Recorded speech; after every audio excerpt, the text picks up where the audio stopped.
profesional por la Universidad Católica de Santiago de Guayaquil, candidato a Magíster en Derecho Penal y Justicia Indígena por la UniAndes. Tiene posgrado, cuarto nivel, especialista superior en Derecho Penal y Justicia Indígena, otorgado por la Universidad Regional de los Andes. Doctor en Jurisprudencia, tesis doctoral, la Contraloría General del Estado, el delito del peculado y el procedimiento penal ecuatoriano, premiada y recomendada para su publicación en el 2004, Facultad de Jurisprudencia, Ciencias Sociales, Política de la Universidad de Guayaquil. Abogado de los juzgados y tribunales de la República del Ecuador desde 1984. Algunas experiencias laboral profesional, coordinador del recinto electoral de elecciones 2002, secretario de la Nación de la Escuela de Derecho, asistente legal de la industria lácteas, Indulac, pasantía en los juzgados 29 de los Civil del Guayas, obras inéditas, curso de criminología, estudio de Derecho Procesal Penal, el Ministerio Público en el Ecuador y el nuevo procedimiento penal, Derecho Penal en el Ecuador, Derecho Penal de la Niñez y la Adolescencia, la prescripción penal en el Ecuador, base de Derecho Procesal Civil ecuatoriano. Son algunos de los perfiles de este distinguido jurista. Pongamos atención, la temática es la resolución número 1215 de la Corte Nacional y la acumulación de penas por fuera de la ley en materia de drogas.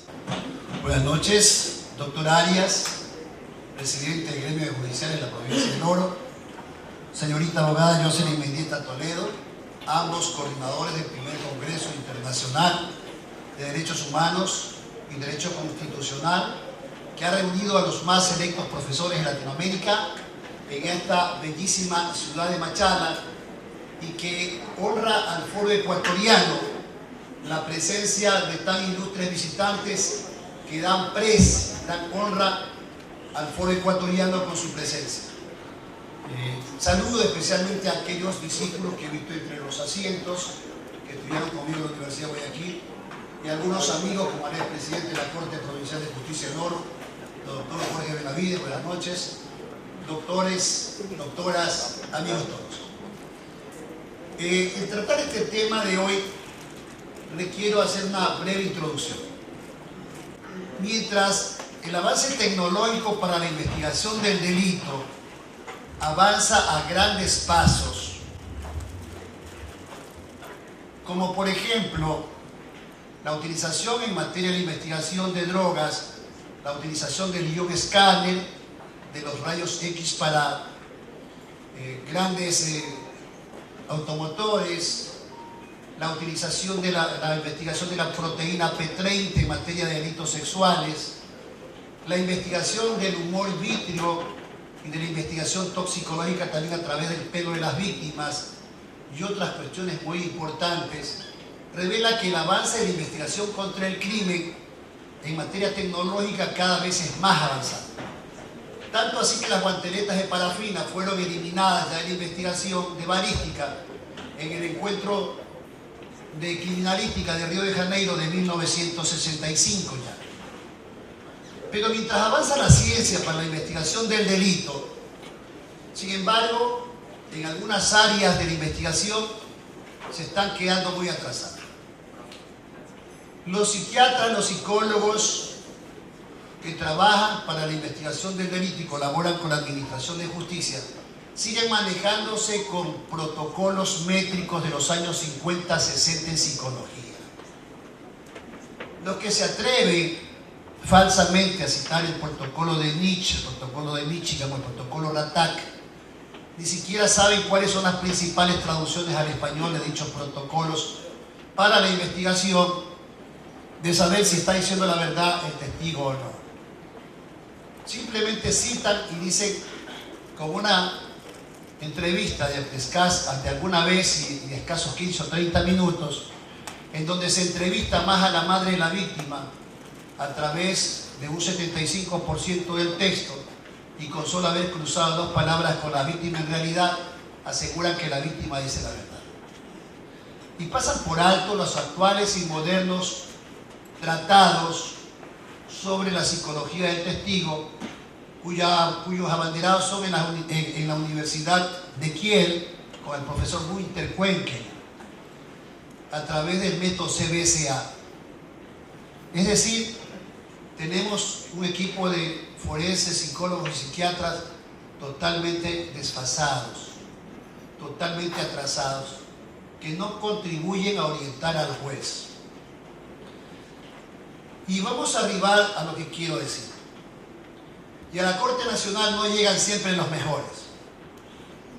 Basta revisar los últimos fallos de la Corte Nacional, donde fantasean con la sentencia de la Corte Interamericana de los Derechos Humanos, con el control convencional y el control constitucional, y terminan dictando resoluciones invocando el principio de proporcionalidad, pero para hacer lo contrario, para crear un derecho penal de más derecho penal, para crear una mayor victimología y para terminar agobiando al inocente. ¿Qué hacer en estos casos?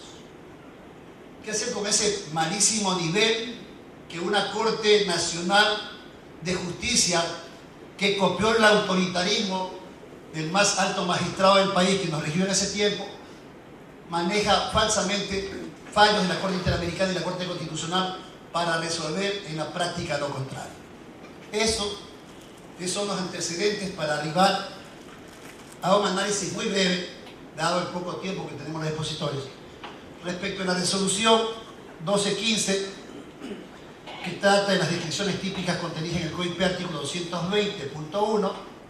La persona que con un acto incurre en uno o más verbos rectores con sustancias estupefacientes, psicotrópicas o preparados, que las contengan distintos y en cantidades iguales o diferentes, será sancionado con pena privativa de libertad acumulada, según sea la sustancia psicotrópica o estupefaciente o preparado que la contenga, y su cantidad, pena que no excederá del máximo establecido en el artículo 55 del COIP, que es 40 años. Esta decisión se publicó en el Registro Oficial 592 de martes 22 de septiembre del 2015, con el carácter de vinculante para los jueces a lo largo de todo el país. Y es preocupante, porque invocan que el principio de proporcionalidad es el que permite esta interpretación y esta creación de una normativa por fuera de expresas prohibiciones previstas en el Código Orgánico Penal Integral. Antes de esbozar esto, o entrar al análisis propio de la resolución, debemos entender que normalmente el crimen, cualquier delito lo ejecuta una persona en una unidad de acto, en un momento. Es lo común. Pero puede ocurrir que una misma persona realice varios actos. Como puede ocurrir que varias personas realicen un acto. Esta pluralidad de acciones o esta unidad de acción origina una serie de problemas que tiene que resolverlo la dogmática penal a través de las figuras del concurso ideal y del concurso real. Y para ello se han utilizado una serie de sistemas que no profundizaremos, dada la versación del público y de los profesores que nos acompañan y por honor al tiempo. Pero diremos lo siguiente: los sistemas son el principio de acumulación, donde en esos casos, si hay más de 2 infracciones, se pueden acumular las penas entre estos delitos autónomos o independientes que se cometen. El otro es el principio de asperación. El principio de asperación se aplica la pena por el delito mayor. Después hay un principio mixto que mezcla en algunos casos acumulación o pena mayor según la legislación, entre otros sistemas. Nosotros tenemos ambos sistemas: el sistema de acumulación para el concurso de delitos real y el sistema de asperación para el sistema del concurso ideal de infracciones, previstas en los artículos 20 y 21 del Código Orgánico Penal Integral. También es menester tomar en cuenta que en el concurso real de infracciones puede ocurrir que hay que valorar si esa infracción es del mismo tipo, en un mismo tiempo, o si se trata de infracciones diversas. Si se trata de infracciones del mismo tipo, se dice que hay una conexión homogénea. Si se trata de infracciones diversas, se dice que hay una conexión heterogénea. Igualmente, para el concurso de delitos ideal, también se establece que si acaso la infracción se encuentra en una misma ley penal, entonces tenemos un concurso ideal homogéneo. Y si tiene que buscarse las infracciones en diferentes leyes penales, entonces estamos ante un concurso ideal heterogéneo. Las reglas que diferencian en materia del concurso material para los fines de la acumulación de la pena, que no puede pasar de 40 años según el artículo 55 del Código Orgánico Penal Integral, es que esos delitos sean autónomos o independientes. Ese es el presupuesto básico. Si no hay ese presupuesto básico que nos señala contundentemente la legislación ecuatoriana, no puede haber concurso material. Ahora bien, la Corte Nacional citó unos precedentes que había dictado ella antes de la expedición de esta falaz resolución.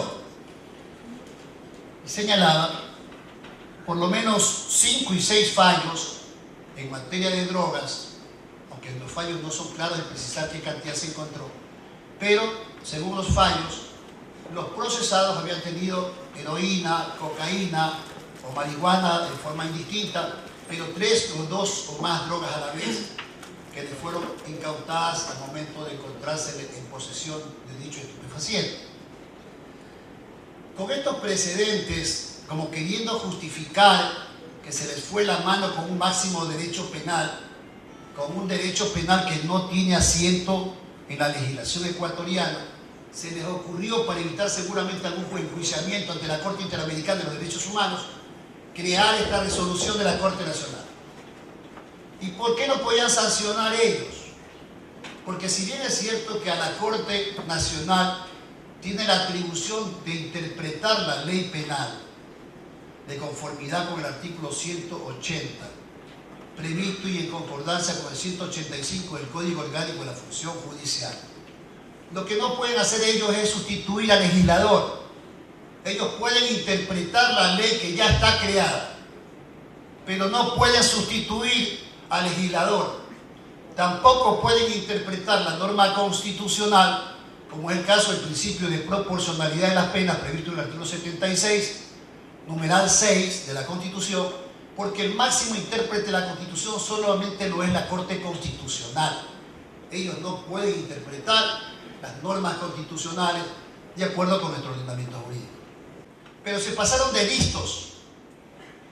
Se pasaron de listos siendo jueces nacionales y queriendo señalar erróneamente que el principio de proporcionalidad de las penas es crear un máximo derecho penal y crear un tipo penal de acumulación de las penas donde no existe en el COIP. Vamos a señalar por qué. Dicen ellos que, antes de que digan ellos, vamos a hacer un breve análisis de la ley de drogas.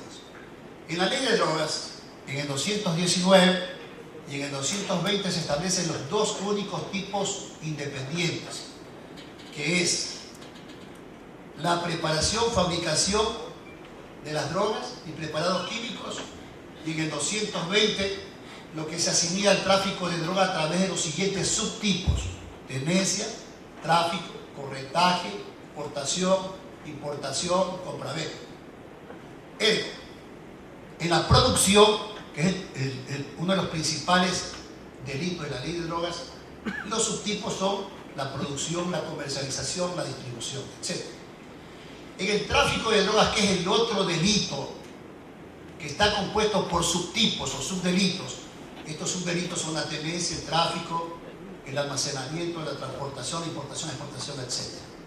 Es decir, si una persona tiene para consumir, no es que comete dos delitos, comete un solo delito, el delito que se ha sancionado con pena mayor. En el caso de la ley de drogas, la misma pena está para casi todas estas clases de tenencia, según la escala que está prevista en el artículo 220, numeral 1, a través de sus 4 literales A, B, C, D. Mínima, mediana, gran y alta escala.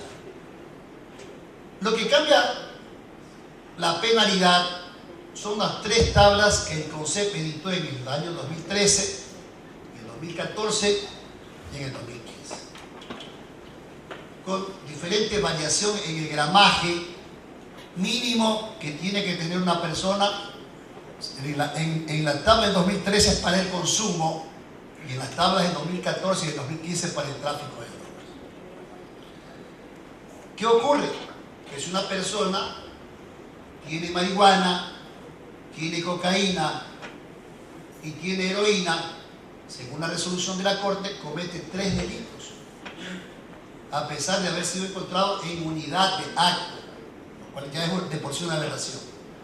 Y tiene que aplicarle las penas que correspondan al gramaje de la heroína, al gramaje de la cocaína y al gramaje de la heroína. Obviamente se salvan, se curan en salud diciendo que no puede sobrepasar la norma del artículo 55 del COIP, que es cuya pena no sobrepase los 40 años de pena. Pero ese acierto no quita un montón de desaciertos que tiene la resolución, porque no cabe ni siquiera el concurso material, dado que no son tipos autónomos. El COIP ha señalado expresamente 2 delitos autónomos: el delito de financiamiento al terrorismo, en la parte final del artículo que corresponda, y en el lavado de activos, también en el inciso final, señala que el lavado de activos es un delito autónomo. Cuando la norma penal no señala que otros delitos son autónomos, solo esos son autónomos. Los demás delitos, en general, son independientes porque se aplican por sí mismos. En los casos de la ley de drogas, la producción tiene sus subtipos penales y el tráfico de drogas tiene sus subtipos penales, que a su vez cualquiera de ellos puede constituir el tipo principal, que es el de tráfico, cualquiera de ellos puede constituir el tipo principal de producción de drogas. De tal manera que no encontramos en materia de tráfico de drogas ningún tipo de delito autónomo. Y tampoco son delitos independientes, porque son subtipos los cuales constituyen todos ellos un solo delito, el delito de tráfico de drogas. Pero con un manejo superficial, señalan que aplican el principio de proporcionalidad para incrementar indebidamente las penas. Pero ellos se olvidan, y permítanme leer solamente 2 citas pequeñas de 2 maestros. El maestro Zavala Vaquerizo, en un magnífico libro de enseñanza para los constitucionalistas que no saben mucho penal, se llama El debido proceso, Edino, dice muy brevemente: tiene por finalidad evitar la arbitrariedad, el abuso y la tiranía de la pena desproporcionada, inadecuada e inútil. Y el doctor Enrique Basigalupo, que fue presidente del Tribunal Constitucional Español, nos dice lo siguiente: el principio de proporcionalidad ocupa durante la instrucción una posición fundamental, dado que en cada caso se debe ponderar hasta qué punto es compatible la intervención en los derechos con el interés en la persecución del delito. Dicho con otras palabras, una medida de restricción del derecho fundamental a la intimidad o a la protección del domicilio, etc., solo será legítimo si el interés en la persecución del hecho punible concreto tiene una importancia adecuada para justificar la limitación. Es decir, en todo caso se deberá ponderar la gravedad de la intervención con el beneficio que de ella se puede obtener. Es decir, no dudando en la gran calidad de los expositores, ellos arriban a una conclusión: el principio de ponderación no es para más derecho penal, no es para agravar la situación del procesado, es para ponderar, y para ponderar dentro del marco de la ley. Y si dentro de ese marco, a la hora de razonar una sentencia, chocan 2 principios constitucionales, como es el principio de la seguridad y el principio de la presunción de inocencia, entonces deberá ponderarse, pero no para agravar, sino simplemente para dar cumplimiento al respeto a los derechos humanos. Por esa razón, esta Corte desatendió dos artículos además. El artículo 17, que señala que solo los delitos y las penas serán aquellos que están previstos en el Código Orgánico Penal Integral.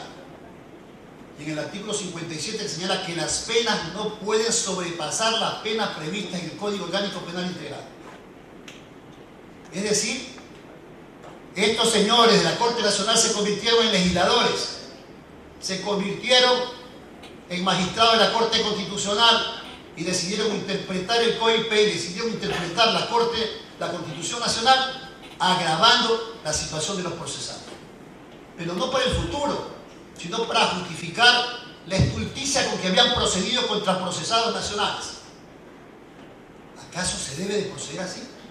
Una serie de mentiras disfrazadas con fallos de la Corte Interamericana no pueden justificar el daño gravísimo a la presunción de inocencia y el daño grave a la investigación histórica y material que tiene que tener el proceso penal.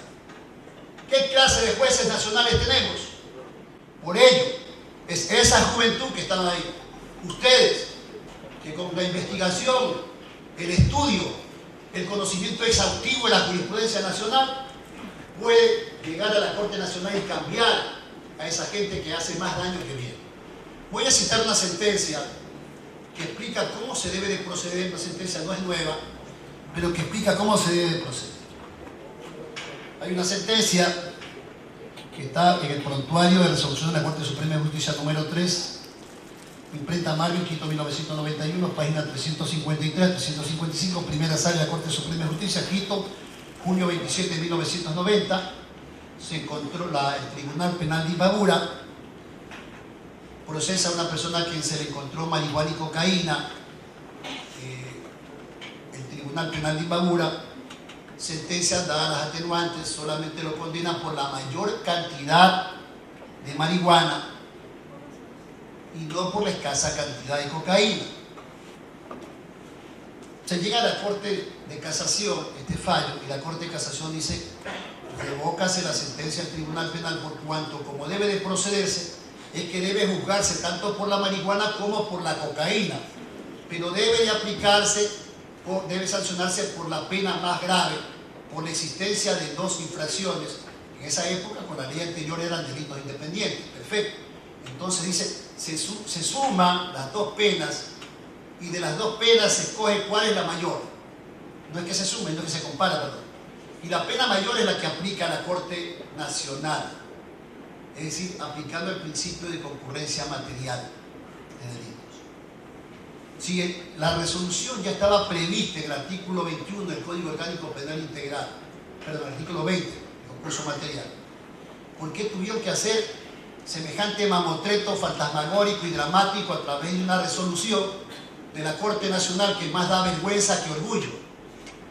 He ahí por qué tenemos, quienes hacemos docencia en derecho penal, quienes hacemos docencia en derecho constitucional, desenmascarar estos falsos administradores de justicia que definitivamente rompen con la Constitución y tiran al traste todos los derechos fundamentales de las personas.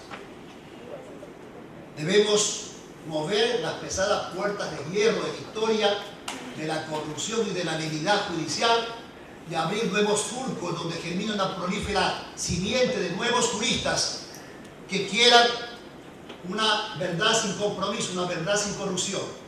Y entonces tendremos una mejor justicia penal y constitucional. Muchas gracias.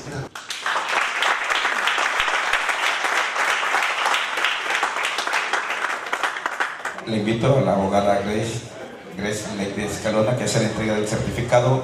La fotito de tu hermano un poquito más a la izquierda. Correcto. La fotito de recuerdo. Perfecto.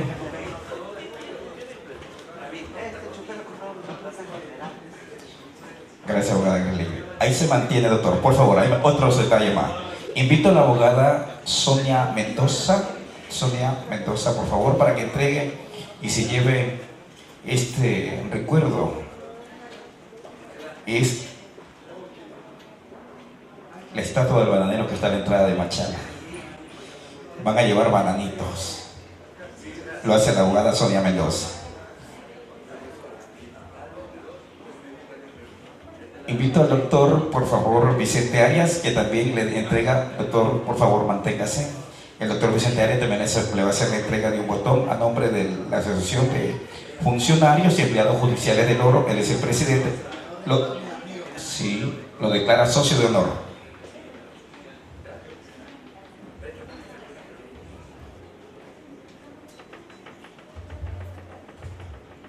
La fotito de recuerdo.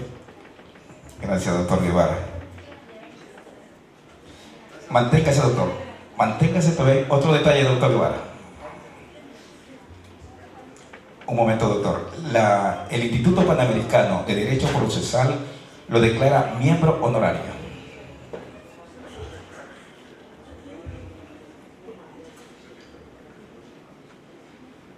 Las fotitos del recuerdo. Gracias. Muy bien. Gracias, médico. Muy amable.